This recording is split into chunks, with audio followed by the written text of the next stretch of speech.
주 4.5일째, 심지어 주 4일째입니다. 연차 월차 쓸 거 아니에요. 사무실이 텅텅 비는 거죠. 결국 사무실 이용률이 반토막 나고 건물 가치도 반토막 날 수 있습니다. 이게 주 4.5일째가 몰고 올 현실입니다. 안녕하세요, 박주현 대표입니다. 오늘은 놀라운 얘기를 해드리겠습니다. 주 4.5일째가 시작되면 강남, 대란, 여의도, 명동, 을지로 같은 곳은 살아남고 송파구는 죽습니다 라는 내용입니다. 사무실 공실이 늘어나고 이용률도 떨어지고 건물 가치도 뚝 떨어질 수 있다라는 이야기입니다. 지금부터 오피스 시장 지각 변동에 관한 얘기를 나눠보겠습니다. 일하는 시간이 반나절 줄어드는데 부동산 시장을 뒤흔들 수 있다고요? 여러분, 과거를 한번 떠올려 보세요. 20년 전 주 5일째 도입했을 때 세상이 어떻게 바뀌었는지, 그 전에는 토요일 오전까지 근무하는 게 너무 당연하던 시절이 있었습니다. 그런데 고작 반나절이 줄어드는데 우리 생활이 180도 바뀌었습니다. 가족과 함께 여가를 즐긴다 라는 생각을 하기 시작한 거죠. 주말 여행이 본격적으로 시작되고 관광, 레저 시장이 엄청나게 성장했는데 당시에 없던 콘도 문화도 그때 생겨났습니다. 엄청난 변화였습니다. 사람들 여가 문화뿐만 아니고 부동산 시장에도 엄청난 변화가 왔죠. 도시에서 가까운 레저 시설이나 아니면 해수욕장 인근, 제주도의 전망 좋은 곳들, 이런 곳 땅값이 적게는 수십 %에서 많게는 수백 %까지 치솟았죠. 고작 반나절 줄었을 뿐인데 부동산 판도가 완전히 바뀐 겁니다. 그럼 이번엔 어떻게 바뀔까요? 주 4.5일째, 심지어 주 4일째입니다. 이건 단순히 근무 시간의 단축이 아니라 경제 시스템 리셋 버튼이라고 봐야 합니다. 근무일이 줄면 사무실에 무슨 일이 생기나요? 지금까지는 주말 2일이 조금 짧았습니다. 예를 들어 제주도를 1박 2일로 간다? 빠듯합니다. 비행값도 아깝고. 하지만 2박 3일이면 얘기가 완전히 달라지죠. 충분히 즐기고 쉬었다 올 수 있는 시간입니다. 해외도 가능하죠. 동남아, 일본, 베트남, 태국 같은 곳. 지금은 연차를 써야 가능했던 여행들이 주 4.5일째에서는 주말만으로도 얼마든지 가능합니다. 이건 생활 반경 자체가 해외로 확 넓어지는 겁니다.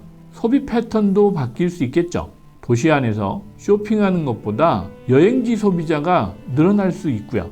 주중에 점심보다 주말 외식, 브런치 비용도 늘겠죠.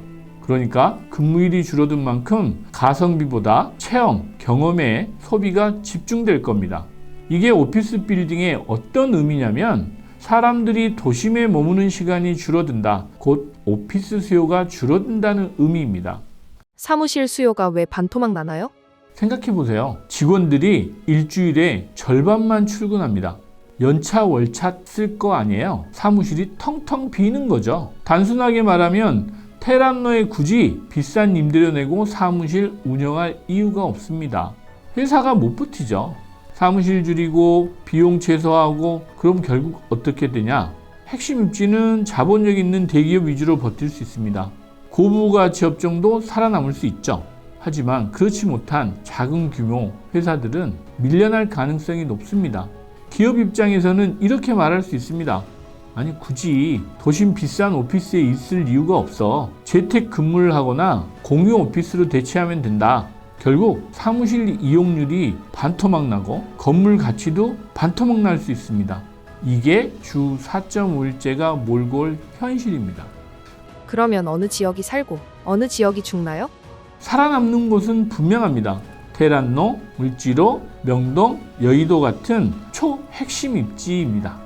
왜냐하면 대기업 본사 그리고 한국은행, 미래에셋 같은 금융권이 버티기 때문입니다. 부가가치가 높은 기업 위주로 살아남는 겁니다. 하지만 비싼 임대료 감당하기 힘든 회사들은 계속 바깥쪽으로 밀려나겠죠.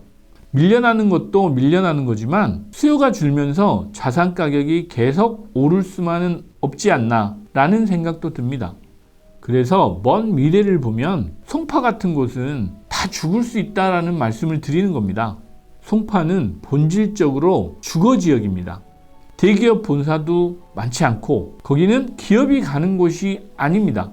결국 별 볼 일 없는 오피스 상권들이 이렇게 차별화되는 시장에서 밀리면 사람들이 다시 핵심 입지로 올 수밖에 없어요. 그런 복합적인 상황이 벌어지면서 시장이 한번 흔들릴 겁니다. 그래서 앞으로 상업용 부동산에 투자하실 때 이런 변화를 고민하면서 가야 합니다.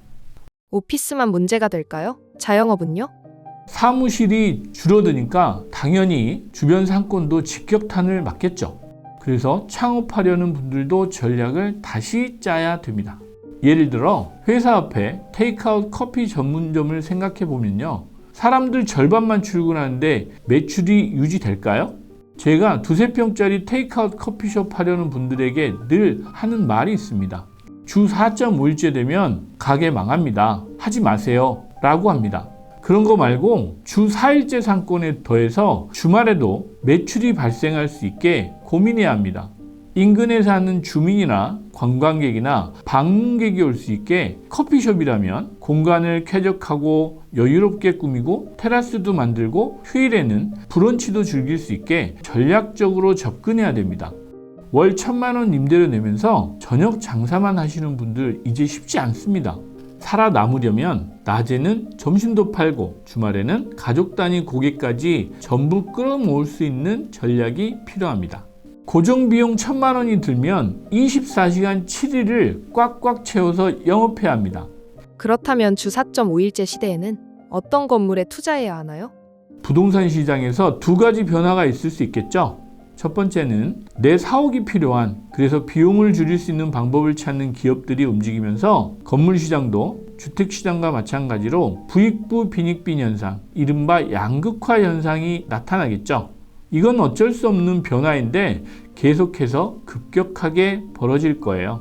두 번째는 교통도 좋고 건물 컨디션 좋은 곳들은 미래 가치가 올라갈 겁니다. 강남, 명동, 여의도, 을지로 같은 곳들이죠. 테란로 어떨까요? 비싼 임대료 때문에 일부는 빠져나갈 수 있지만 금융이나 로펌, IT 같은 고부가가치 업종은 버틸 수 있을 겁니다. 하지만 송파 같은 외곽의 오피스 상권은 무너질 수 있습니다. 이게 제가 보는 미래 시나리오입니다. 주 4.5일째는 먼 미래 얘기가 아닙니다. 이미 시작된 변화고 건물 가치의 판도를 갈라놓을 수 있는 시그널입니다. 여러분이라면 주 4.5일째 시대에 어떤 건물에 투자하시겠습니까? 이상으로 저는 빌딩의 신이었습니다. 그럼 다음 영상에서 뵙겠습니다.